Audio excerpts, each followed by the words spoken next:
బీహార్ నుంచి వచ్చాడు తమ్ముళ్ళు అన్న ఏం పీకుతాడు, మనకన్నా గొప్పవాళ్ళు ఎవడన్నా ఈ ప్రపంచంలో ఉన్నారో తమ్ముళ్ళు అని చెప్పి ప్రశాంత్ కిషోర్ గురించి మాట్లాడాడు.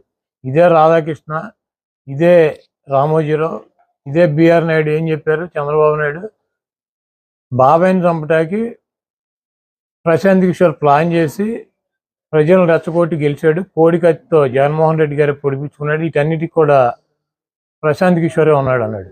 ఇప్పుడు చంద్రబాబు నాయుడు పేక్కోంచుకుంటాడా, లేకపోతే లోకేష్ తండ్రిని చంపుతాడా ప్రశాంత్ కిషోర్ ఆధ్వర్యంలో? ఇవన్నీ కూడా వాళ్ళకే తెలవాలి. అవుట్డేటెడ్ పొలిటీషియన్ అనమాట. అయిపోయినప్పుడు 2019లో వాడేసింది తీసుకొచ్చి ఇప్పుడు 2024లో వాడదాం అనుకుంటున్నాడు.